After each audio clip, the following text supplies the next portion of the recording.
স্বামী স্ত্রীর মধ্যে সম্পর্ক ভালো রাখার জন্য কয়টি কথা অবশ্যই মাথায় রেখো। 1 নাম্বার, কখনো একে অপরের কাছে কোনো কথা লুকাবে না।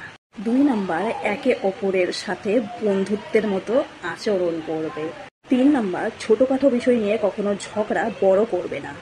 4 নাম্বার, স্বামী স্ত্রীর নিজস্ব কথা কখনো অন্য কাউকে জানাবে না। 5 নাম্বার, দুজনের মধ্যে তৃতীয় ব্যক্তিকে কখনো আসতে দেবে না। নিজের দোষটা স্বীকার না করে একে অপরের উপর চাপিয়ে দেবে না। ঝগড়া যতই হোক না কেন একে অপরের উপর বিশ্বাস ও ভালোবাসা সব সময় বজায় রাখতে চেষ্টা করবে। এটাই স্বামী স্ত্রীর ভালোবাসা, অনেক সম্পর্ক বেঁচে থাকে। সবচেয়ে বড় স্বামী স্ত্রীর মধ্যে সম্পর্ক থাকার কারণ ভালোবাসা আর বিশ্বাস। এ দুটো থাকলে সম্পর্ক খুব সুন্দর চলবে। তো ভিডিও কেমন লাগলো অবশ্যই জানিও কমেন্ট করে। তো আজকের মতো এতটুকুই, আবার দেখা হচ্ছে নেক্সট কোনো ভিডিওতে। তো চলো সবাইকে টাটা, সবাই ভালো থেকো, সুস্থ থেকো।